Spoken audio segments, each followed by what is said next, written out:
نحمده ونصلي على رسوله الكريم اما بعد فاعوذ بالله من الشيطان الرجيم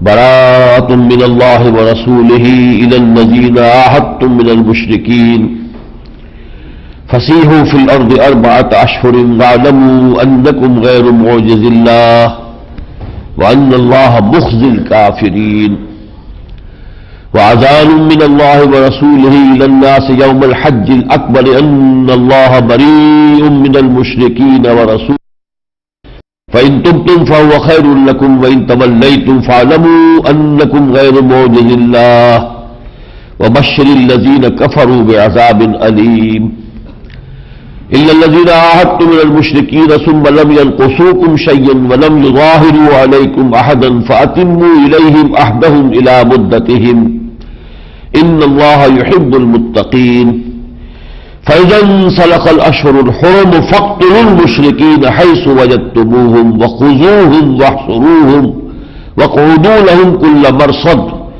فإن تابوا وأقاموا الصلاة وآتوا الزكاة فخلوا سبيلهم إن الله غفور رحيم وإن أحد من المشركين استجارك فأجره حتى يسمع كلام الله ثم أبلغه مأمنه ذلك بأنهم قوم لا يعلمون صدق الله العظيم رب اشرح لي صدري ويسر لي أمري واحلل عقدة من لساني يفقهوا قولي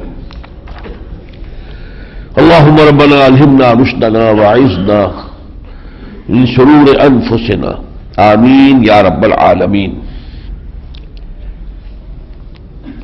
سورہ انفال جیسا کہ میں نے عرض کیا غزوہ بدر کے فوراً بعد نازل ہوئی تھی، اور غزوہ بدر سے نبی اکرم صلی اللہ علیہ وسلم کی جو دعوت تھی، اور جدید اصطلاح میں ہم یہ کہہ سکتے ہیں جو تحریک تھی، جو موومنٹ تھی، اس کا وہ فیز شروع ہو گیا جو آخری فیز تھا، آرمڈ کانفلکٹ، مسلح تصادم۔ یہ فیز 6 برس تک جاری رہا ہے، اس لیے کہ یہ مسلسل جنگ تھی۔ یہ جو جنگیں ہوئی ہیں در حقیقت یہ لڑائیاں تھیں، battles, battle of Badr, battle of Uhud, battle of Ahzab, ورنہ ایک مسلسل حالت جنگ ہے کہ جو قریش کے درمیان اور محمد الرسول اللہ صلی اللہ علیہ وسلم کے مابین جاری رہی۔ اس کا ایک وقفہ تھوڑا سا آیا تھا سن 6 ہجری میں جبکہ صلح ہوئی، صلح حدیبیہ، اور صلح حدیبیہ کو اللہ تعالیٰ نے فتح مبین قرار دیا، انا فتحنا لک فتحا مبینا، اس لیے کہ اس کے معنی یہ تھے کہ قریش نے حضور کو تسلیم کر لیا۔ یہ بات انہوں نے مان لی کہ now Muhammad is a power to reckon with, اس لیے کہ جب کوئی صلح کرتا ہے تو ظاہر بات ہے دوسرے فریق کے وجود کو تسلیم کرتا ہے۔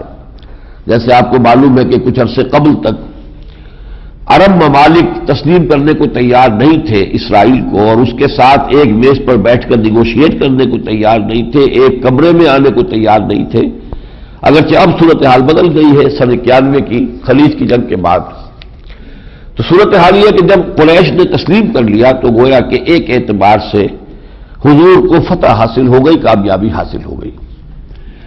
اور اس کے بعد چونکہ اب جنگ کا معاملہ ایک طرف سے ختم ہو گیا تو حضور کو ایک سکون کی فضا میسر آ گئی کہ جس میں دعوت اور تبلیغ کا عمل جو ہے پورے زور شور کے ساتھ جاری ہو گیا، اس لیے کہ اب جنگوں کا اندیشہ نہیں رہا۔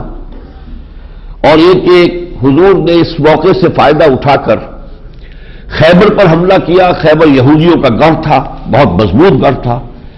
اب چونکہ ادھر سے اندیشہ نہیں تھا کہ قریش جو ہے حملہ کریں گے، ان سے تو صلح ہو چکی تھی، لہذا بڑے ہی آرام کے ساتھ، اطمینان کے ساتھ آپ نے خیبر کو فتح کیا، اور یہ گویا کہ اس دعوت اسلامی کے سلسلے میں ایک بہت بڑی پیش رفت ہوئی۔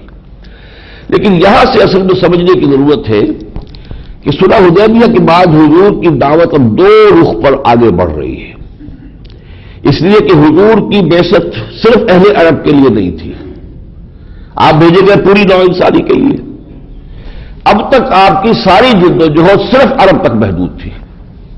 10 برس تک تو آپ نے مکے سے باہر قدم نہیں نکالا، مکے ہی میں دعوت دیتے رہے، یا مکے سے ذرا آس پاس جو عکاس کا بازار ہے، کوئی اور میلہ ہے، وہاں چلے گئے، حج کے ایام میں چلے گئے۔ 10 برس پورے آپ نے صرف مکے میں اپنی دعوت اور تبلیغ کو مرکوز رکھا۔ اس کے بعد اس کا دائرہ وسیع ہوا، ہجرت کے بعد گویا کہ جزیرہ نما عرب تک وہ دعوت کا دائرہ پھیل گیا۔ لیکن جزیرہ نما عرب سے باہر آپ نے کوئی دعوتی کوشش، کوئی آپ نے نامہ مبارک نہیں بھیجا، کسی مبلغ کو نہیں بھیجا، کسی شخص کو کوئی پیغام دے کر نہیں بھیجا.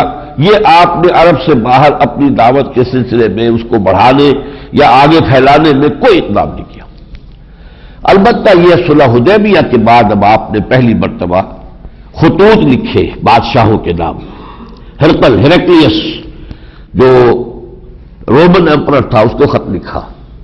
اسی طریقے سے خسرو جو کہ شہنشاہ تھا ایران کا اس کو خط لکھا. اس طرح مقوقس پیٹریارک تھا مصر کا، الیگزینڈریا کا، اس کو خط لکھا. تو اسی طریقے سے آپ نے جو خطوط لکھے تمام، تو اس کے نتیجے میں اب میں عرض کر رہا ہوں کہ دعوت اب دو انداز میں چل رہی ہے، ایک بیرون ملک، ایک اندرون ملک.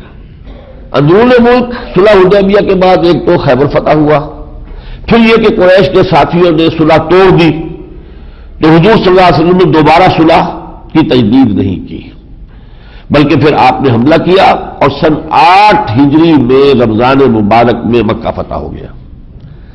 مکے کا فتح ہو جانا گویا کہ چونکہ عرب میں وہ ام القریٰ تھا، یہ ہم پڑھ چکے ہیں پہلے ہی، لتنذر ام القریٰ ومن حولہا، مرکزی شہر وہی تھا، ثقافتی، دینی، تجارتی، مالی، ہر اعتبار سے وہ مرکز تھا. تو گویا کہ جزیرہ نما عرب پر حضور کو ایک جو ہے فتح حاصل ہو گئی. اگرچہ اس کے بعد جنگ حنین بھی ہے، پھر یہ کہ محاصرہ طائف بھی ہے، لیکن یہ کہ ان کامیابیوں میں اور اگلے سال کچھ آپ نے جسے جدید اصطلاح میں کہیں گے موپنگ اپ آپریشنز، جہاں جہاں عرب میں کہیں ریزسٹنس کے پاکٹس باقی رہ گئے تھے ان کو بھی آپ نے صاف کر دیا. تو سن 9 ہجری تک پورے جزیرہ نما عرب پر حضور صلی اللہ علیہ وسلم کی حکومت قائم ہو گئی اور آپ کا اقتدار اور اختیار جو ہے پورے طور پر مسلط ہو گیا. لیکن ادھر شکل یہ ہوئی کہ جو آپ نے نامہ مبارک بھیجے تھے تو آپ کے ایک سفیر کو غسان کا بادشاہ تھا تو یہ عرب، لیکن یہ تھا در حقیقت باج گزار ہرقل کا، روم کا، اس نے حضور کے سفیر کو قتل کر دیا، شہید کر دیا. اس سے گویا کہ اب ایک سلسلہ وہاں شروع ہو گیا کہ سفیر کا قتل تو گویا کہ اعلان جنگ ہے. تو حضور نے ایک لشکر حضرت زید بن حارثہ رضی اللہ تعالیٰ عنہ ان کی سرکردگی میں 3000 افراد کا بھیجا اس کا انتقام لینے کے لیے، لیکن وہاں 1 لاکھ سے مقابلہ پیش آ گیا. لہذا بڑی خونریز جنگ موتا کہلاتی ہے، جنگ موتا. اور اس میں پہلے زید بن حارثہ شہید ہو گئے، پھر آپ نے فرمایا تھا کہ اگر یہ شہید ہو جائے تو پھر جعفر طیار کمان سنبھال لے، وہ بھی شہید ہو گئے. پھر آپ نے فرمایا تھا کہ یہ شہید ہو جائے تو عبداللہ ابن رواحہ انصاری کمان سنبھالے، وہ بھی شہید ہو گئے. پھر آپ نے ہی بتایا تھا، لیکن یہ کہ پھر حضرت خالد ابن ولید نے خود کمان اپنے ہاتھ میں لی اور بڑی حکمت کے ساتھ فوج کو بچا کر لے آئے. ظاہر بات ہے فتح تو حاصل نہیں ہو سکی، لیکن اس کے بعد پھر حضور نے نفیر عام کا اعلان کیا کہ اب ہمیں خود میں جاؤں گا اور ہر صاحب ایمان پر میرے ساتھ جانا اب لازم ہے. یہ نفیر عام تھی جو میں نے پہلے بھی کئی مرتبہ تذکرہ کیا ہے کہ سیرت میں پہلی مرتبہ لازم کیا گیا کہ ہر صاحب ایمان کو نکلنا ہوگا، الا یہ کہ وہ عذر پیش کر کے اور وہ معذرت کر کے اجازت حاصل کر لے، وہ بات دوسری ہے. یہ جو سورہ توبہ ہے اب اس کو 2 حصوں میں منقسم سمجھیے. یہ حضور کی دعوت و تحریک کے آخری مراحل پر جامع ترین صورت ہے. 16 رکوع ہے، 11 رکوع اس کے جو ہے بعد والے 6 رکوع سے لے کر 16ویں تک آخر تک وہ غزوہ تبوک کے گرد گھوم رہے ہیں. غزوہ تبوک پر آپ کی روانگی ہوئی رجب سن 9 میں، واپسی ہوئی رمضان سن 9 میں. 50 دن کا سفر ہوا، 15 دن جانے کے، 15 دن آنے کے، 20 دن آپ کا وہاں قیام رہا. ہرقل 2 لاکھ فوج دے کر موجود تھا لیکن وہ مقابلے میں نہیں آیا، بلکہ آس پاس کے قبائل جو تھے وہاں پر آ کر حضور سے معاہدے کر کے حضور کے باجگزار بنتے چلے گئے. گویا کہ آپ نے وہاں اپنا زون آف انفلوئنس جو ہے پوری طریقے سے قائم کیا اور پھر آپ واپس تشریف لے آئے. لیکن یہ ہے کہ اس سفر سے کے دوران جو ہے منافقوں کی کیا ریشہ دوانیاں ہوئی، کیا کیا مسائل سامنے آئے، ان کے اوپر بڑا بھرپور تبصرہ، جیسے کہ ہم غزوہ احد پر تبصرہ پڑھ چکے ہیں سورہ آل عمران میں، وہ 6 رکوع تھے، 60 آیتیں تھیں. اسی طریقے سے غزوہ تبوک پر یہ پورا تبصرہ، کچھ حصہ ان میں سے 3 رکوع وہ ہے، 6واں 7واں 8واں کے جو نازل ہوئے ہیں غزوہ تبوک پر کے روانگی سے قبل، کچھ حصہ جاتے آتے اور وہاں جو 20 دن قیام رہا اس دوران میں نزول ہوتا رہا، کچھ حصہ پھر واپس آنے کے بعد نزول اس کا ہوا. وہ 11 رکوع ہے کہ گویا کہ غزوہ تبوک چونکہ اب توحید بن گیا، حضور کی دعوت کا بین الاقوامی فیز جو تھا اس کا آغاز ہو گیا، اس کے ذریعے سے جزیرہ نما عرب سے باہر نکل کر آپ کی دعوت کا دائرہ جو ہے اور یہ جہاد اور قتال کا سلسلہ شروع ہو گیا، تو 11 رکوع تو وہ ہے۔ پہلے 5 رکوعوں میں اندرون ملک عرب حضور کے مشن کی تکمیل کا بیان ہے۔ اس میں سے بھی ذرا ایک تھوڑی سی اس کی ترتیب کے اندر ایک فرق ہے کہ اس میں 3 رکوع نازل ہوئے ہیں ذی قعدہ سن 9 میں، اور 2 رکوع نازل ہوئے ہیں فتح مکہ سے قبل سن 8 میں۔ لیکن کیا کچھ ایسا گیا ہے کہ یہ جو ذی قعدہ سن 9 میں جو حصہ نازل ہوا ہے اس میں سے 6 آیتیں ایک رکوع پر مشتمل ہے، وہ نکال کر پہلے لے آئے ہیں ان کی اہمیت کے اعتبار سے، تو اس سے لوگوں کو سمجھنے میں دقت ہوئی ہے۔ لیکن اگر یہ ترتیب سمجھ میں آ جائے تو یہ بہت کھل جاتا ہے، معاملہ بہت آسان ہو جاتا ہے۔ تو اس میں یہ ہے کہ پہلی 6 آیتیں وہ ہے کہ جب سن 9 ہجری میں حج کے لیے قافلہ حضور روانہ کر چکے تھے، اس کے بعد وہ نازل ہوئی، اور اس میں اعلان عام ہے کہ اب جو مشرکین عرب ہیں ان سے کوئی معاہدہ نہیں اللہ کا اور اس کے رسول کا، گویا کہ اب آخری فیز ہے، اور 4 مہینے کی مہلت دی جا رہی ہے۔ اس مہلت کے اندر جو ایمان لے آئے عافیت ہے، نہیں لائے گا قتل عام شروع ہو جائے گا۔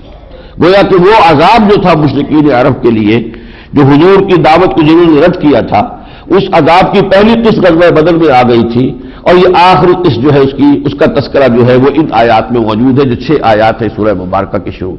اب ظاہر بات ہے یہ تو بہت بڑا چیلنج تھا عرب کے لیے، اور ان کے لیے بڑی توہین آمیز بات تھی، لیکن ہوا یہی ہے کچھ لوگوں نے ملک چھوڑ دیا۔ ابو جہل کے بیٹے اکرمہ بھی جا رہے تھے ملک چھوڑ کر کہ اب ہم نہیں رہ سکتے یہاں پر، اسلام ہمیں قبول نہیں کرنا، طاقت اب اتنی ہے نہیں کہ محمد کا مقابلہ کر سکے۔ تو پہلے کبھی گئے تھے حبشہ کی طرف مسلمان ہجرت کر کے گئے تھے، پھر مدینے ہجرت کر کے آئے تھے مکے سے، اب یہ مشرک ہجرت کر رہے تھے عرب سے کہ کہیں ہمارے سینگ سمائے ہم چلے جائیں، لیکن بہرحال ہم اس طریقے سے محمد کا دین تو نہیں مانیں گے۔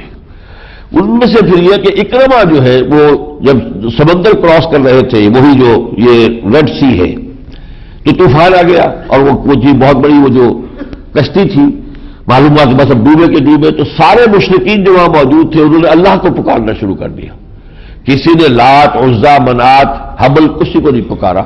تو یہ چونکے کہ اس کا تو مطلب یہ ہے کہ ہماری فطرت میں تو توحید ہے، یہی بات تو محمد جو ہے دعوت دے رہے ہیں، اور کیا بات ہے کہ ہم نے اس وقت پکارا جب اصل تکلیف کا وقت آیا ہے، اصل خطرے کا وقت آیا ہے، تو نہ کوئی عزا یاد آئی، نہ کوئی اور منات الثالثۃ الاخری یاد آئی، کوئی بھی نہیں، نہ کوئی دیوی یاد آئی، نہ وہ دیوتا جو ہے حبل یاد آیا، کچھ بھی نہیں۔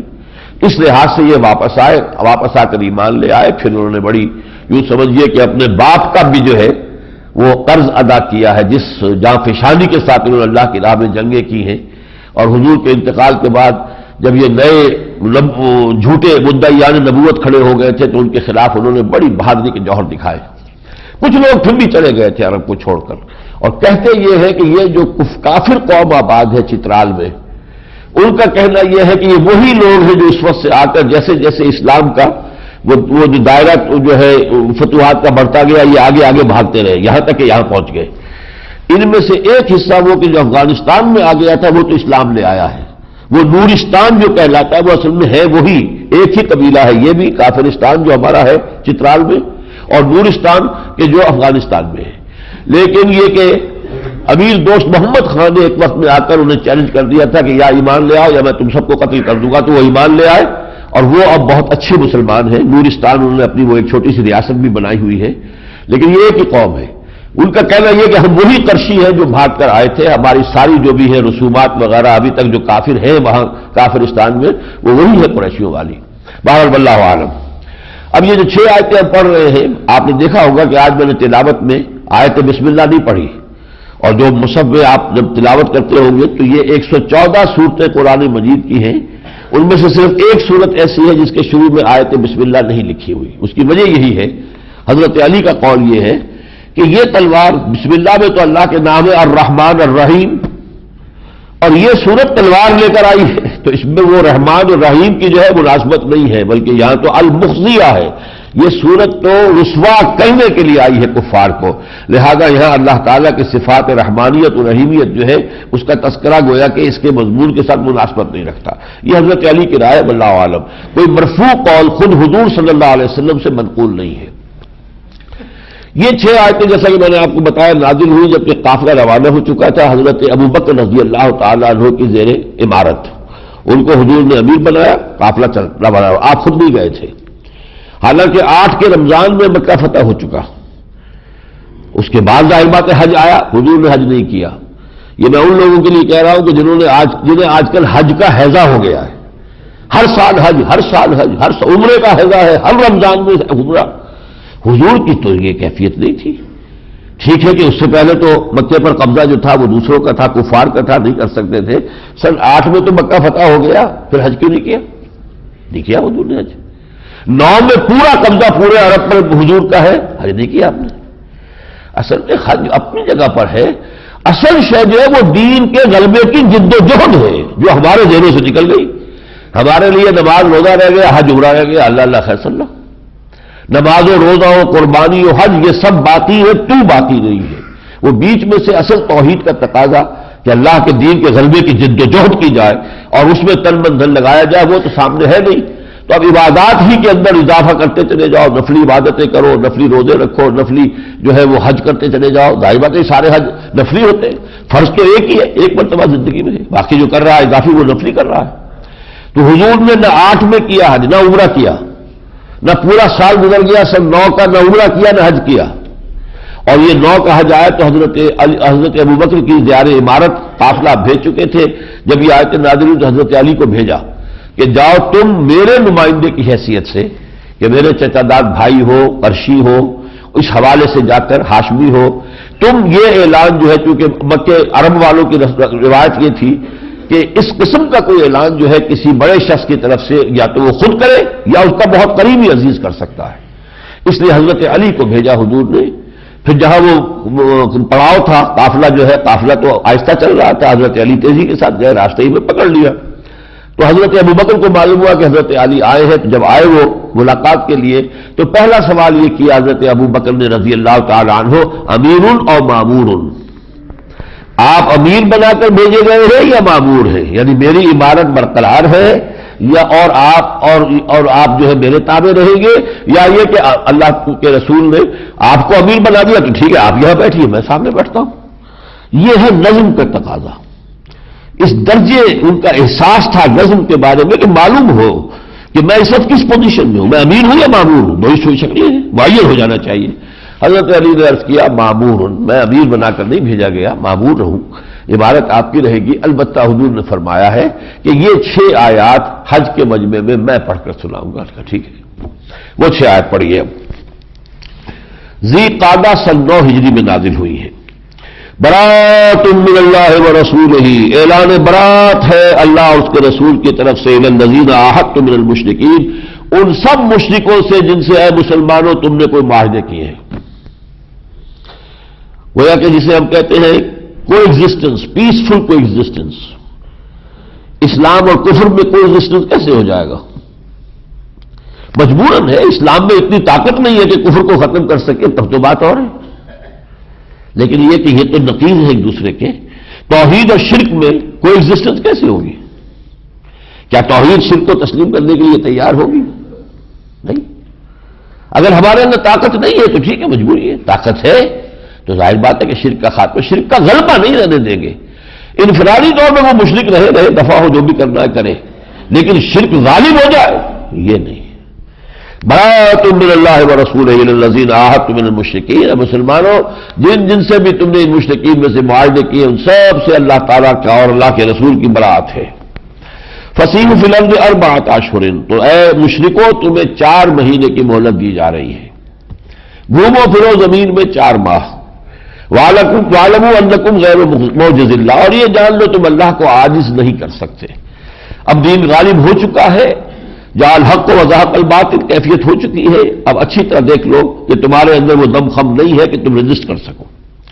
وَأَنَّ اللَّهَ مُخْزِي الْكَافِرِينَ، اور اللہ تعالیٰ تو کافروں کو رسوا کر کے رہے گا۔ یہ وہی لفظ ہے مخزیہ، اس صورت کا نام ہے المخزیہ، جو رسوا کرنے والی صورت ہے۔ وَأَذَانٌ مِّنَ اللَّهِ وَرَسُولِهِ إِلَى النَّاسِ يَوْمُ الْحَجِّ الْأَكْبَرِ، اور اعلان عام، اذان دی جا رہی ہے، اعلان عام کیا جا رہا ہے اللہ اور اس کے رسول کی طرف سے تمام لوگوں کی جانب، یوم الحج الاکبر، حج اکبر کے دن۔ آج کل ہمارے یہاں غلط مفہوم میں حج اکبر اس کو کہتے ہیں جو حج جمعے کو ہو، یہ غلط العام ہے۔ حج اکبر ہے حج، حج اصغر ہے عمرہ، تو یہ حج اکبر ہے، جو حج بھی آتا ہے وہ حج اکبر ہی ہوتا ہے، کوئی حج اصغر نہیں ہوتا۔ تو اور یہ کہ جمعے کا اگر ہو تو کوئی فضیلت کے اندر اضافہ ہو جائے گا، لیکن اس کے لیے علیحدہ اصطلاح نہیں ہے۔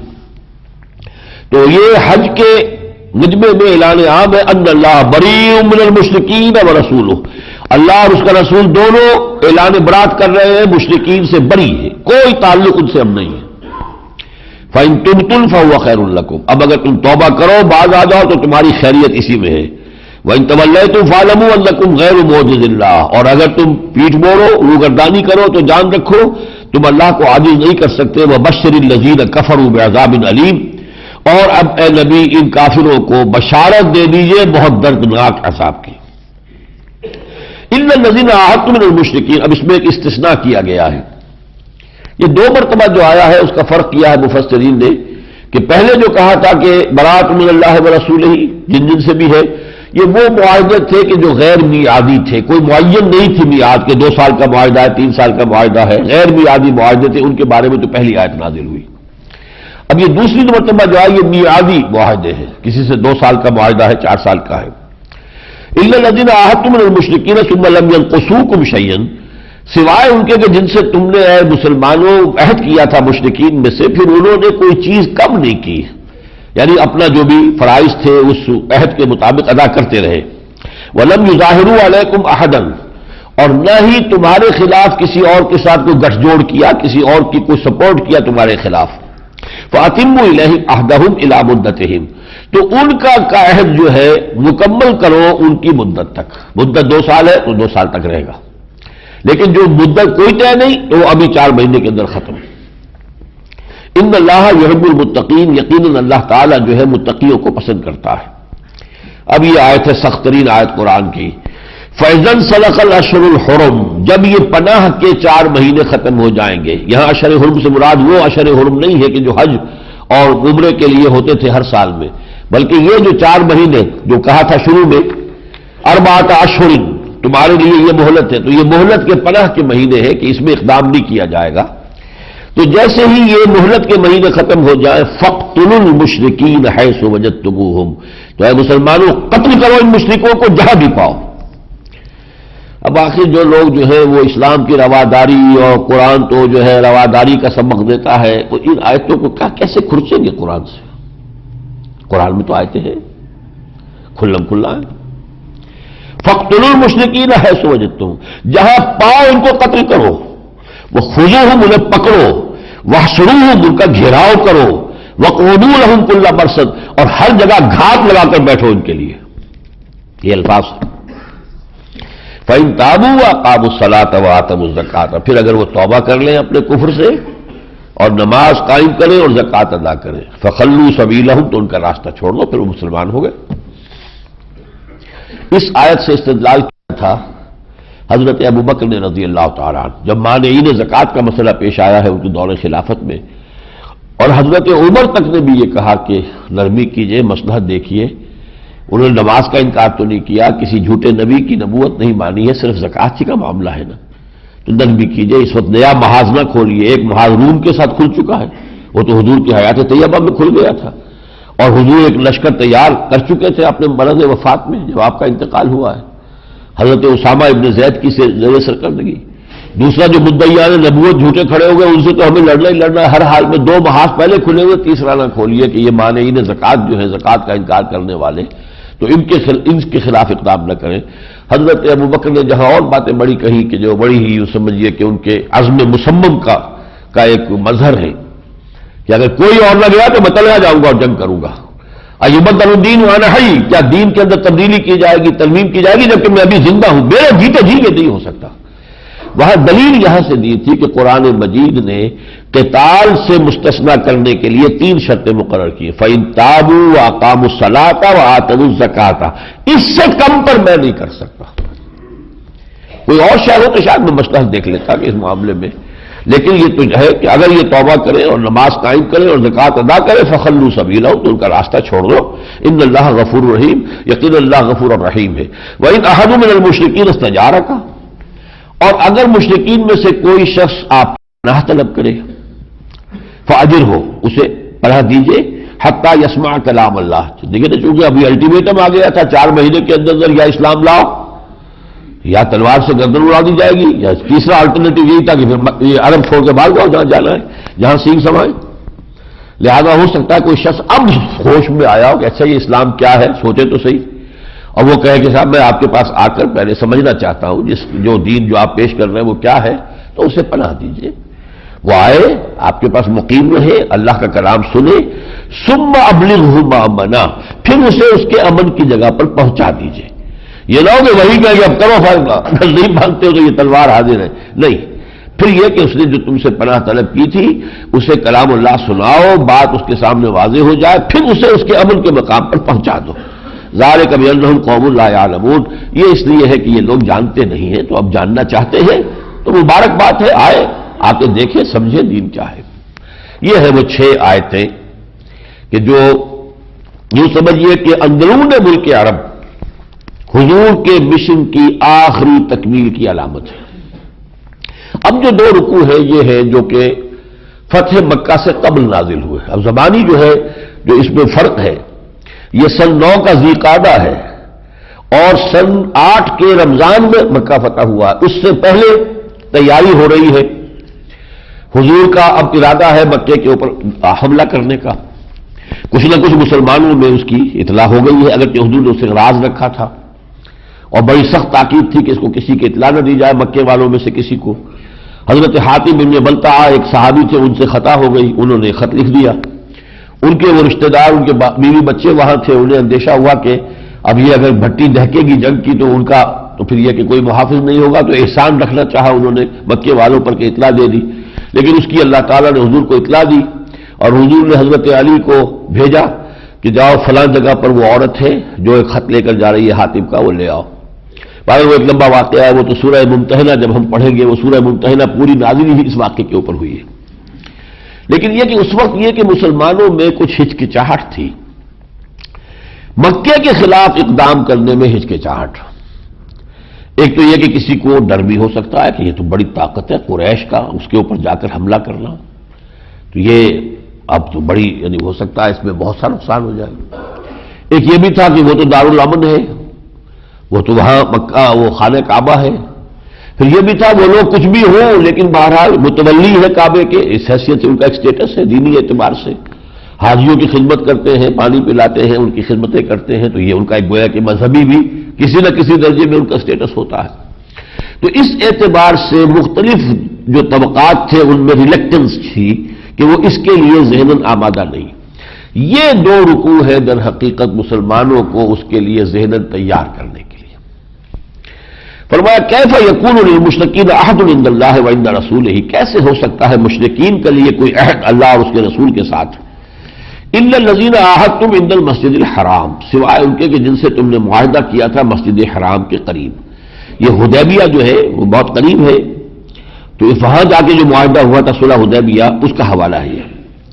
فما استقاموا لکم فاستقیموا لهم، تو جب تک وہ قائم رہے اپنے اس عہد پر تو اے مسلمانوں تم بھی قائم رہو۔ ان اللہ یحب المتقین، یقیناً اللہ تعالیٰ تقوی والوں کو پسند کرتا ہے۔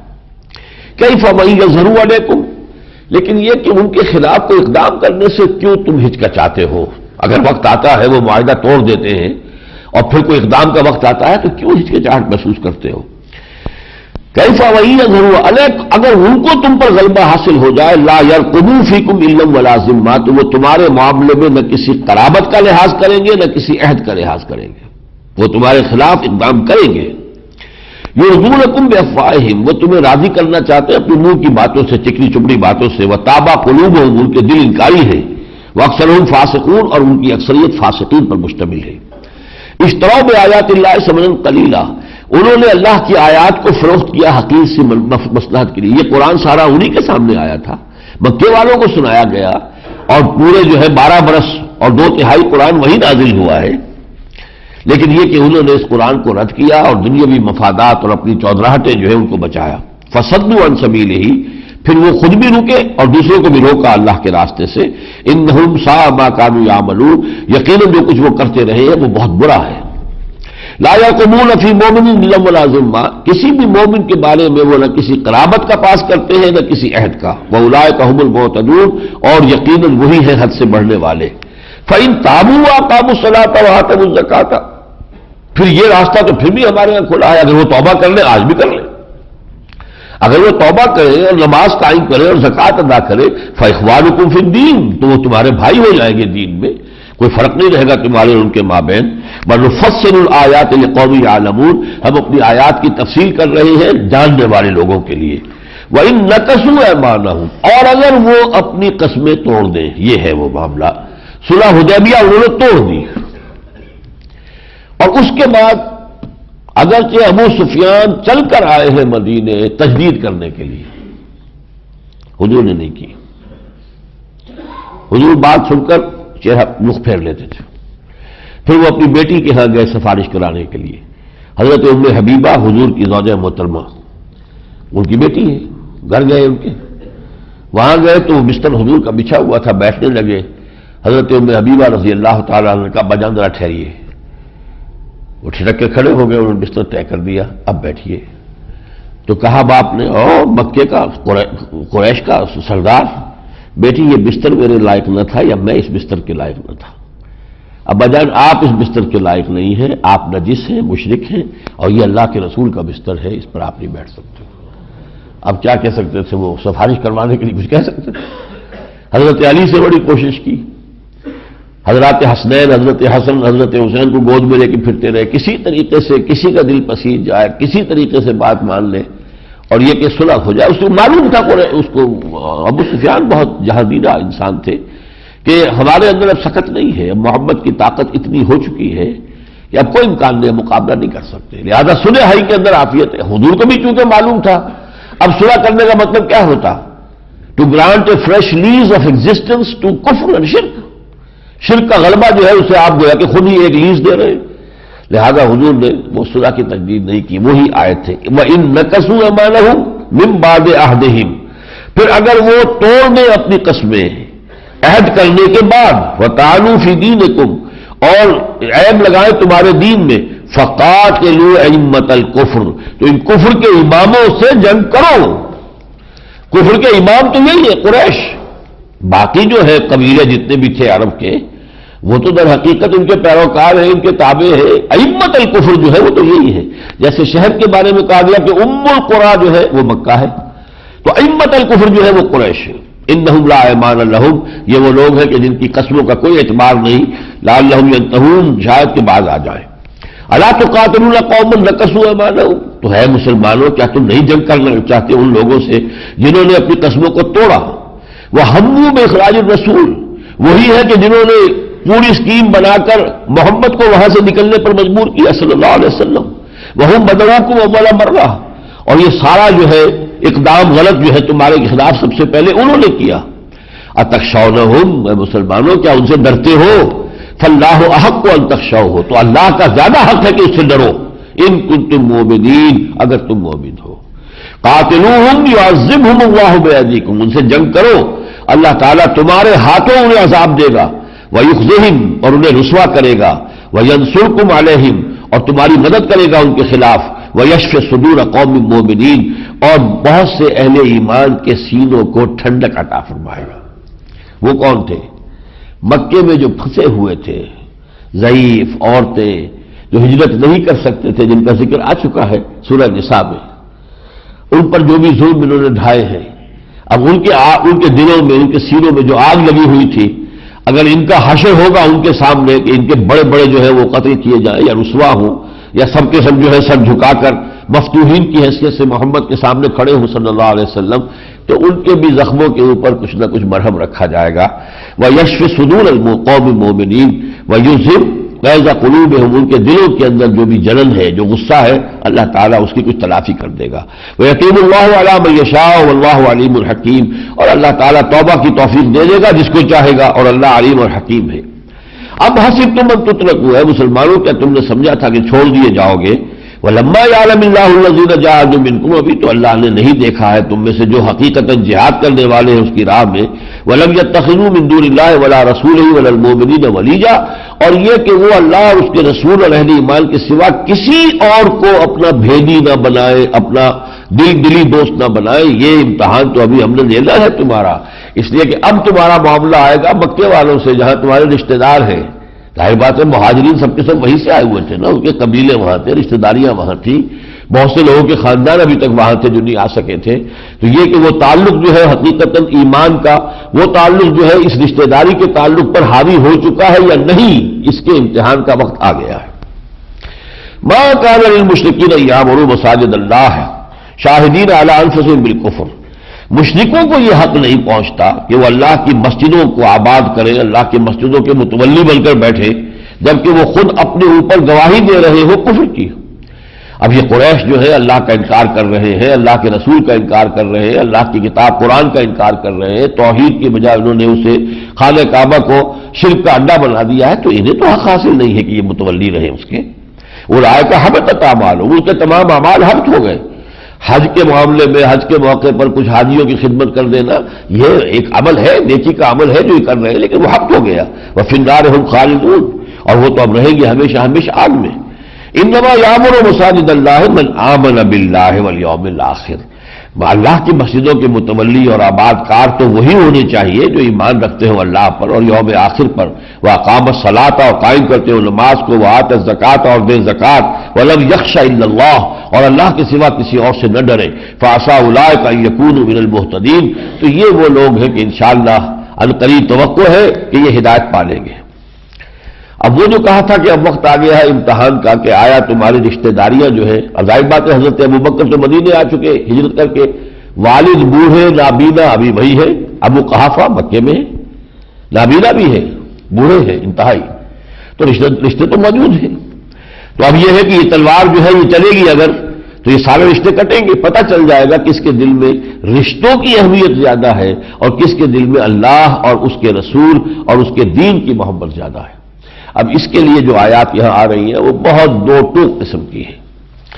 یا ایھا الذین آمنوا لا تتخذوا آباءکم واخوانکم اولیاء ان استحبوا الکفر علی الایمان، اے اہل ایمان اپنے باپوں اور اپنے بھائیوں کو اپنے دوست اور ولی نہ سمجھو اگر انہوں نے ایمان کے مقابلے میں کفر کو ترجیح دی ہے. اگر انہوں نے پسند کیا کفر کا معاملہ تو اب وہ رشتہ تمہارا جو ہے وہ گویا کہ کسی درجے میں بھی مؤثر نہیں رہنا چاہیے. وَمَن يَتَوَلَّهُم مِّنكُمْ، اور جو کوئی بھی اب ان کے ساتھ وہ حمایت کا اور دوستی کا اور قلبی محبت کا تعلق رکھے گا، فَأُولَٰئِكَ هُمُ الظَّالِمُونَ، تو یہ لوگ جو ہے ظالم ہوں گے، تو وہی لوگ ظالم ہیں. قل، اے نبی کہہ دیجئے، ان کان آباؤکم وابناؤکم واخوانکم وازواجکم وعشیرتکم واموال اقترفتموها وتجارۃ تخشون کسادها ومساکن ترضونها احب الیکم من اللہ ورسولہ وجہاد فی سبیلہ فتربصوا حتی یاتی اللہ بامرہ واللہ لا یہدی القوم الفاسقین. یہ بڑی دو ٹوک قسم کی آیت ہے. مال و اسباب دنیاوی کی 3 شکلیں اور دنیاوی قرابت داریوں کی 5، 3 اور 5 کو جمع کر دیا. ان 5 چیزوں کی محبت کو ایک پلڑے میں ڈالو، اور اللہ کی محبت، اس کے رسول کی محبت اور اللہ کی راہ میں جہاد کی محبت کو دوسرے پلڑے میں ڈالو. اگر یہ 8 محبتوں بھاری ہے ان 3 کے مقابلے، جاؤ دفع ہو جاؤ، تمہارا کوئی سروکار ہم سے نہیں. بیٹھو انتظار کرو یہاں تک کہ ہم فیصلہ سنا دیں. اللہ ایسے ناہنجاروں کو ہدایت دیتا ہی نہیں. ایمان کا تقاضا یہ ہے کہ اللہ کی محبت، اس کے رسول کی محبت، اس کی راہ میں جہاد کرنے کی محبت ان تمام محبتوں سے بھاری ہو، تب تو مومن ہو، ورنہ نہیں ہو.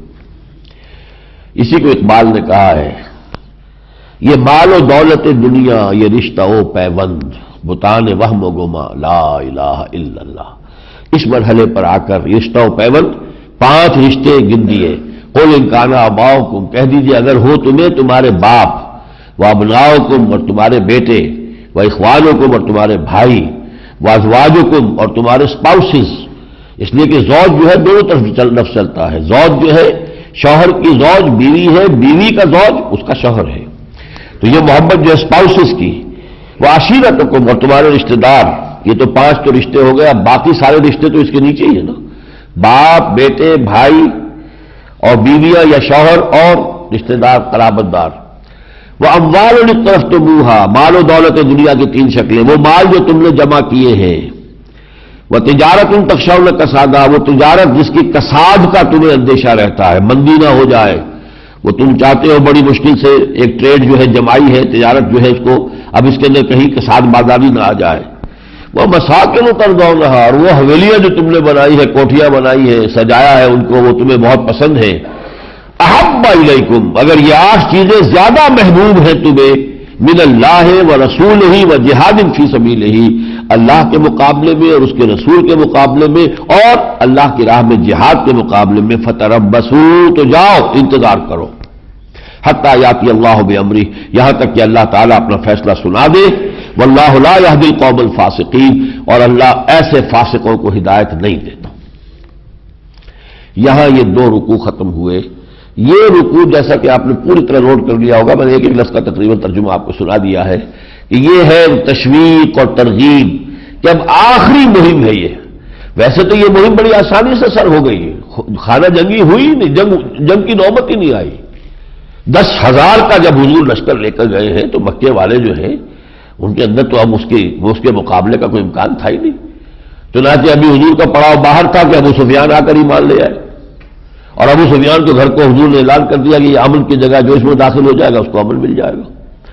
تو یہ تو صورتحال اتنی آسانی سے فتح ہو گیا، چند لوگ کسی جگہ پر کچھ لوگوں نے شرارت کی اور وہاں پر کچھ ہو گیا، 10 12 15 آدمی جو ہے ادھر ادھر کے ملا کر وہ اگر قتل ہو گئے، لیکن باقی تو it was a very peaceful take over.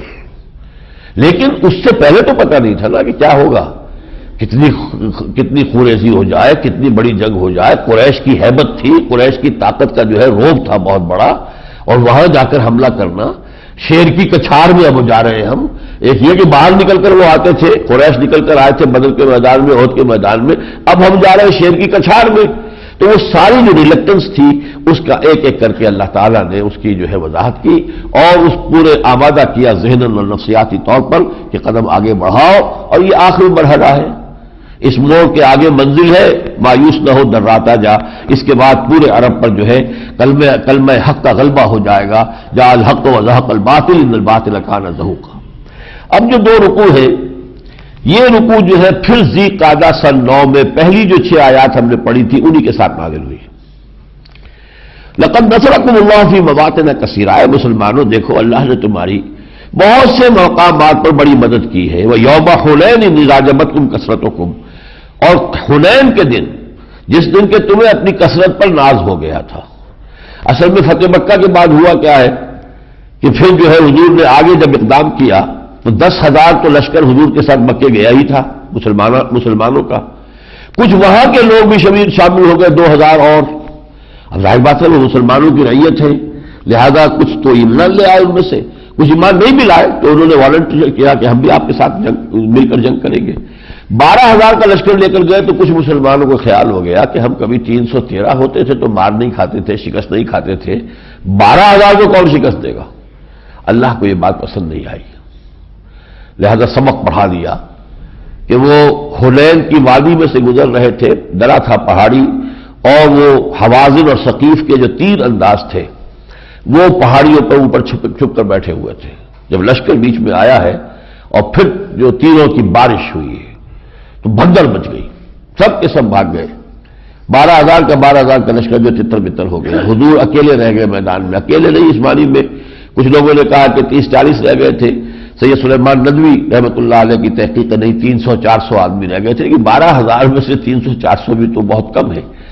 پھر حضور جو ہے اپنے گھوڑے سے اترے، علم اپنے ہاتھ میں لیا، پھر آپ نے لفظ پڑھا، انا النبی لا کذب انا ابن عبد المطلب، میں نبی ہوں، اس میں کوئی جھوٹ نہیں ہے۔ 12,000 میرے ساتھ رہے تب بھی نبی ہوں، کوئی میرا ساتھ نہ دے تب بھی نبی ہوں، میری نبوت کا اس سے کوئی تعلق نہیں کہ کوئی ساتھ دیتا یا نہیں دیتا، اور میں موجود ہوں عبد المطلب کا بیٹا میدان میں۔ پھر آپ نے آواز لگوائی، الیہ یا عباد اللہ، الیہ یا اصحاب الشجرہ، الیہ یا اصحاب البدر، اے بدر والوں کہاں لوٹو، آؤ میری طرف وہ لوگ جنہوں نے مجھ سے 1800 نے بیعت کی تھی یا 1400 نے بیعت کی تھی، بیعت علی الموت، جب یہ صلح حدیبیہ ہوئی ہے تو آپ کو معلوم بیعت رضوان ہوئی تھی، پھر لوگ پلٹ کر آگے، پھر اللہ نے فتح دے دی۔ لیکن ایک دفعہ دکھا دیا کہ یہ کثرت پہ ناز کرنا جو ہے، تمہاری اس کثرت سے کچھ نہیں ہوتا، فیصلہ اللہ کے ہاتھ میں۔ وَيَوْمَ حُنَيْنٍ إِذْ أَعْجَبَتْكُمْ كَثْرَتُكُمْ، جبکہ تمہیں گھمنڈ ہو گیا تھا اپنی کثرت کا، فَلَمْ تُغْنِ عَنْكُمْ شَيْئًا، تو کوئی چیز تمہارے کام نہ آ سکی، وَضَاقَتْ عَلَيْكُمُ الْأَرْضُ بِمَا رَحُبَتْ، اور زمین اپنی ساری کشادگی کے باوجود تم پر تنگ پڑ گئی، ثُمَّ وَلَّيْتُم مُدْبِرِينَ، اور پھر تم پیٹھ موڑ کر بھاگے۔ ثُمَّ أَنزَلَ اللَّهُ سَكِينَتَهُ عَلَى رَسُولِهِ وَعَلَى الْمُؤْمِنِينَ، پھر اللہ نے اپنی طرف سے سکینت نازل فرما دی اپنے رسول پر بھی اور اہل ایمان پر بھی، وَأَنزَلَ جُنُودًا لَّمْ تَرَوْهَا، اور ایسے لشکر بھی اتارے جنہیں تم نہیں دیکھتے تھے، یعنی ملائکہ کے، وَعَذَّبَ الَّذِينَ كَفَرُوا، اور اللہ نے عذاب دیا، سزا دی کافروں کو، وَذَلِكَ جَزَاءُ الْكَافِرِينَ، ایسا ہی بدلہ ہوتا ہے کافرین کا۔ یا ایھا الذین آمنوا انما المشرکون نجس فلا یقربوا المسجد الحرام بعد عامہم ھذا، سن 9 کے حج کے موقع پر جبکہ وہ 6 آیتیں اعلان عام کیا گیا تھا، ایک اعلان یہ بھی کیا گیا کہ آئندہ کوئی مشرک حج کے لیے نہیں آئے گا، خلاص۔ اب مشرکین کا رشتہ اس بیت اللہ سے، اس حرم سے ہمیشہ ہمیشہ کے لیے منقطع ہو گیا۔ اس پہ آئے پھر حضور سن 10 اگلا جو تھا، جس میں کسی مشرک کو آنے کی اجازت نہیں تھی، اور وہ حجۃ الوداع تھا حضور کی زندگی کا، وہ آخری وہ سال تھا، اس میں حضور آئے تھے، اس میں آپ نے وہ خطبہ دیا۔ اب یہاں اعلان کرایا جا رہا ہے کہ اس سال کے بعد یہ مشرک جو ہے قریب نہ آ سکے۔ وَإِنْ خِفْتُمْ عَيْلَةً، اگر تمہیں اندیشہ ہو کہ مفلسی کا، جب آتے تھے حاجی لوگ تو کچھ چڑھاوے چڑھاتے تھے، کچھ اور وہاں کاروبار ہو جاتا تھا، تو ہو سکتا ہے مکے والے یہ سوچے کہ یہ جو مشرکوں کو روک دیا جائے گا تو ہماری روزی ختم ہو جائے گی، فَسَوْفَ يُغْنِيكُمُ اللَّهُ مِنْ فَضْلِهِ إِنْ شَاءَ، تو اللہ چاہے گا تو تمہیں اپنے فضل سے غنی کر دے گا۔ اللہ تعالیٰ کے خزانے جو ہے محدود نہیں ہے، ان اللہ علیم الحکیم، اللہ تعالیٰ سب کچھ جاننے والا، حکمت والا ہے۔ قاتلوا الذین لا یؤمنون باللہ ولا بالیوم الآخر ولا یحرمون ما حرم اللہ ورسولہ ولا یدینون دین الحق من الذین اوتوا الکتاب حتی یؤتوا الجزیۃ عن ید وہم صاغرون۔ اب دیکھیے، جہاں مشرکین عرب کا تو فیصلہ وہ کر دیا گیا کہ یہ 4 مہینے کی مہلت ہے، جو ایمان نہیں لائیں گے قتل کر دیے جائیں گے، یہ تو آخری بات ہے، ان کے لیے کوئی اور آپشن نہیں تھا، either to accept and embrace Islam or to be ready to be killed۔ Third option خود بخود نکلا، بھاگ گئے ملک چھوڑ کر، لیکن یہ کہیں شمار میں نہیں ہے۔ لیکن اہل کتاب کو ایک رعایت دی گئی، اہل کتاب یہودی نصرانی، وہ اگر یہودی اور نصرانی رہنا چاہے تو کوئی حرج نہیں، لیکن انہیں چھوٹے ہو کر رہنا پڑے گا، اسلام کی بالا تری اور بالا دستی تسلیم کرنی ہوگی، اسلامک اسٹیٹ میں جو لا آف دی لینڈ ہے وہ قرآن کا ہوگا، البتہ انہیں آزادی ہوگی، وہ اپنے بتوں کو نہیں، وہ اپنے سینیگاگز میں جائیں، اپنے چرچز میں جائیں، جو چاہیں کریں، لیکن یؤتوا الجزیۃ عن ید وہم صاغرون، اپنے ہاتھ سے جزیہ پیش کریں چھوٹے ہو کر۔ یہ حیثیت قبول ہے تو تم دارالاسلام میں رہ سکتے ہو، ورنہ تم بھی یہاں سے دفع ہو جاؤ۔ یہ ہے ان کے لیے، کیونکہ یہ آخری حضور کے مشن کے تکمیلی مرحلے سے متعلق یہ صورت ہے، لہذا اہل کتاب کے بارے میں فرما دیا، اے مسلمانوں قتال کرو ان لوگوں سے، اہل کتاب میں سے، کہ جو ایمان نہیں رکھتے اللہ پر، نہ یوم آخر پر، نہ لا یحرمون ما حرم اللہ، نہ ہی وہ حرام مانتے ہیں ان چیزوں کو جن کو اللہ نے حرام ٹھہرایا ہے، ورسولہ، اور اس کے رسول نے، ولا یدینون دین الحق، اور نہ ہی وہ دین حق کی تابع داری کرنے کو تیار ہے، ان سے جنگ کرو، من الذین اوتوا الکتاب، ان صاحب کتاب لوگوں میں سے، حتی یؤتوا الجزیۃ عن ید وہم صاغرون، یہاں تک کہ یہ اپنے ہاتھ سے جزیہ پیش کرنے کا وعدہ کرے اور چھوٹے ہو جائے، گردن جھکا دیں۔ وقالت الیہود عزیر ابن اللہ، یہودی کہتے ہیں کہ عزیر اللہ کے بیٹے تھے، وقالت النصارى المسیح ابن اللہ، اور نصارہ کہتے ہیں کہ مسیح اللہ کے بیٹے، ذالک قولہم بافواہہم، یہ ان کے منہوں سے نکلی ہوئی باتیں ہیں، یظاہرون قول الذین کفروا من قبل، یہ ان سے پہلے جو کافروں نے چیزیں گھڑ لی تھی انہی کی ریس کر رہے ہیں، نقل کر رہے ہیں۔ متھرائزم ایک مذہب تھا، اس میں بھی تثلیث تھی، اس طرح جو ایجپٹ میں، مصر میں جو تھا وہاں بھی تثلیث تھی، God the father, Horus the son of God, Isis the God mother, یہ 3 کو وہ مانتے تھے مصری، اور یہ تثلیث ان کے ہاں موجود تھی۔ چنانچہ عیسائیوں میں پہلی تثلیث یہی تھی، God the father, Jesus son of God, and Mary the God mother, حضرت مریم کو شامل کیا گیا تھا اس میں گاڈ مدر کی حیثیت سے، بعد میں اس کے اندر حضرت مریم کو نکال دیا گیا، روح القدس کو، ہولی گھوسٹ کو شامل کیا گیا ہے۔ اتخذوا احبارهم ورهبانهم اربابا من دون اللہ، انہوں نے اپنے احبار علماء کو اور راہبوں کو بھی اللہ کے سوا رب بنا لیا ہے، والمسیح ابن مریم، اور مسیح ابن مریم کو بھی بنا لیا ہے۔ مسیح ابن مریم کو پوجتے ہیں، اس کے مجسمے بناتے ہیں، وہ تو ہے ہی ہے، لیکن سوال پیدا ہوا کہ احبار اور رہبان کو کیسے بنا لیا؟ یہ حضرت عدی بن حاتم، وہ حاتم طائی جو مشہور ہے، بہت بڑا سخی انسان تھا، وہ قبیلہ طے کا حاتم طائی، اس کے بیٹے تھے حضرت عدی، وہ ایمان لے آئے۔ پہلے وہ کرسچن تھے، حاتم بھی کرسچن تھا اور یہ عدی بھی کرسچن تھے، پھر یہ ایمان لے آئے۔ انہوں نے حضور سے پوچھا کہ حضور ہم نے تو کبھی اپنے علماء کو رب نہیں سمجھا، تو قرآن کہہ رہا ہے کہ اتخذوا احبارهم ورهبانهم اربابا من دون اللہ۔ تو حضور نے فرمایا کیا یہ صحیح نہیں ہے کہ جس شے کو تمہارے یہ مذہبی رہنما کہہ دے کہ یہ حرام ہے تم اسے حرام مان لیتے ہو، جس کو وہ حلال ڈکلیئر کر دے تم حلال مان لیتے ہو؟ اللہ کی کتاب سے تو کوئی سروکار ہے ہی نہیں، پوپ کو سارا اختیار ہے۔ جیسے اسماعیلیوں کے اندر امام معصوم ہے یہ پرنس کریم آغا خان، اس کو سارا اختیار ہے، جس شے کو چاہے حرام قرار دے دے، جس چیز کو چاہے حلال قرار دے دے، تو وہ تو رب ہو گیا۔ یہ جو فیصلہ کرنا حلال اور حرام کا تو اللہ کا کام ہے، تو گویا کہ خدائی اختیارات تم نے اسے دے دیے۔ وما امروا الا ليعبدوا الها واحدا، انہیں حکم نہیں دیا گیا تھا مگر صرف اس کا کہ نہ پوجے مگر ایک اللہ کو، لا الہ الا ہو، اس کے سوا کوئی معبود نہیں، سبحانہ عما یشرکون، اور وہ پاک ہے اس سے کہ جو شرک یہ کرتے ہیں۔ اب وہ دو آیتیں آ رہی ہیں جو قرآن مجید کی عظیم ترین آیتوں میں سے ہیں، جن میں سے ایک کو عمود قرار دیا گیا ہے پورے قرآن کا۔ پہلی آیت ہے یریدون لیطفئوا نور اللہ بافواہہم، یہ یہودی خاص طور پہ تذکرہ اہل کتاب کا ہو رہا ہے، یہ تلے ہوئے ہیں کہ اپنی منہ کی پھونکوں سے اللہ کے نور کو بجھا دیں گے۔ یہ جو مولانا ظفر علی خان نے شعر کہا تھا کہ نور خدا ہے کفر کی حرکت پہ خندزن، پھونکوں سے یہ چراغ بجھایا نہ جائے گا، اسی آیت سے در حقیقت شعر کا وہ مضمون انہوں نے مستعار لیا ہے۔ یریدون ان یطفئوا نور اللہ بافواہہم واللہ ویابی اللہ الا ان یتم نورہ، اللہ کو ہرگز منظور نہیں مگر یہ کہ وہ اپنے نور کا اتمام فرمائے گا، ولو کرہ الکافرون، چاہے یہ کافروں کو کتنا ہی ناپسند ہو۔ اور دوسری آیت جو پڑھ رہا ہوں میں، جو 3 مرتبہ قرآن مجید میں آئی ہے، سورہ توبہ، سورہ صف، سورہ فتح میں، حضور کو بھیجا کس لیے اللہ نے؟ هو الذی ارسل رسولہ بالہدی ودین الحق لیظہرہ علی الدین کلہ ولو کرہ المشرکون، وہی ہے اللہ جس نے بھیجا ہے اپنے رسول کو صلی اللہ علیہ وسلم الہدی، دی گائیڈنس، یہ قرآن، ودین الحق، اور دین حق دے کر بھیجا۔ کس لیے بھیجا؟ لیظہرہ علی الدین کلہ، تاکہ اسے غالب کرے پورے کے پورے دین پر، پورا نظام زندگی اللہ کے دین کے تابع ہو جائے، پوری انسانی معاشرت، معیشت، سیاست، حکومت، قانون، ہر شے پر اللہ کا دین غالب ہو جائے۔ یہ مقصد بعثت محمدی ہے صلی اللہ علیہ وسلم۔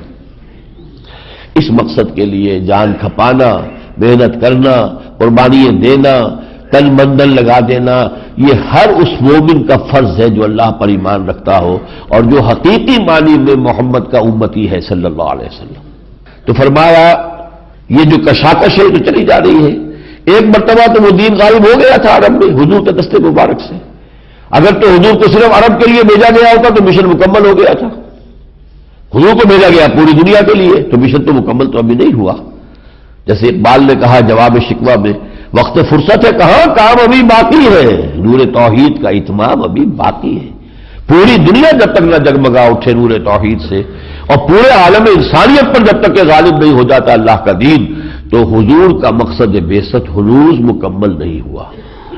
هو الذی ارسل رسولہ بالہدی ودین الحق لیظہرہ علی الدین کلہ ولو کرہ المشرکون یا ایھا الذین آمنوا ان کثیرا من الاحبار والرہبان لیأکلون اموال الناس بالباطل، اے اہل ایمان یہ بہت سے جو راہب ہیں اور عالم ہیں، احبار کہتے عالم، اور رہبان جو بھی صوفی ہمارے ہاں یا مرشدین ہیں، یہ لوگوں کا مال ہڑپ کرتے ہیں باطل طریقے سے۔ اکثر اور بیشتر یہ دینی دکانداریاں بن جاتی ہیں، مذہبی دکانداریاں، اور یہ مذہبی پروفیشنز ہیں، مفاد دنیاوی، لوگوں کا مال ہڑپ کرنا۔ وَيَصُدُّونَ عَن سَبِيلِ اللَّهِ، اور وہ سیدھے راستے پر نہیں چلاتے بلکہ سیدھے راستے سے روکتے ہیں۔ اپنی چودراہٹ قائم کرنی ہے نا، اگر تو سیدھا راستہ بتا دے تو ان کی چودراہٹ تو ختم ہو جاتی ہے، پھر تو براہ راست اللہ سے ہم کلام ہو جاؤ۔ وہ تو کہتے ہیں ہمارے پاس آؤ، ہم دعا مانگیں گے تو قبول ہوگی، اور ہم دعا مانگیں گے جب ہماری کچھ مٹھی گرم کرو گے، ورنہ کیسے دعا مانگیں گے؟ یہ جو دھندے ہیں، پیران کلیسا کو کلیسا سے اٹھا دو، کیوں خالق و مخلوق میں ہائی رہے پردے، پیران کلیسا کو کلیسا سے اٹھا دو۔ یہ جو ہم پڑھ آئے ہیں سورہ بقرہ میں، وَإِذَا سَأَلَكَ عِبَادِي عَنِّي فَإِنِّي قَرِيبٌ، میرے بندے جب بھی مجھ سے ہم کلام ہونا چاہیں میں تو ان کے ساتھ ہی ہوتا ہوں۔ وہ تو خود ہی میری طرح متوجہ نہیں ہوتے، میں تو منتظر ہوتا ہوں کہ کوئی متوجہ ہو۔ هَلْ مِن مُسْتَغْفِرٍ فَاغْفِرَ لَهُ، یہ ہر صبح کے اوقات میں، رات کے پچھلے پہر میں اللہ تعالیٰ سمائے دنیا تک نازل ہو کر، اور وہاں ندا ہوتی ہے کوئی استغفار کرنے والا کہ میں اسے معاف کر دوں؟ هَلْ مِن سَائِلٍ فَأُعْطِيَهُ، ہے کوئی مانگنے والا کہ میں دوں اسے؟ فالذین یکنزون الذهب والفضة، اور وہ لوگ کہ جو سونے اور چاندی کو کنز بناتے ہیں اپنے پاس، زمین میں گاڑ کر رکھتے ہیں یا خزانہ بناتے ہیں، ولا ينفقونها فی سبیل اللہ، اور اسے خرچ نہیں کرتے اللہ کی راہ میں، فبشرهم بعذاب علیم، تو اے نبی ایسے لوگوں کو بشارت دے دیجئے دردناک عذاب کی۔ یہ کردار نوٹ کر لیجئے، کردار کبھی نہیں بدلا کرتے، کردار وہی ہے دنیا میں چلے آ رہے ہیں، مومنین صادقین، منافقین، مخالفین، تین کردار ہمیشہ رہے۔ اس طرح یہ احبار کا معاملہ، رہبان کا معاملہ، ان میں اچھے لوگ بھی ہوتے ہیں اور رہے ہیں، کوئی شک نہیں، لیکن بائی انداز خاص طور پر جب کسی مذہب کا زوال آتا ہے تو پھر سب انسٹیٹیوشنز جو ہے وہ کاروبار اور دھندے بن جاتے ہیں، اس کے سوا کچھ نہیں۔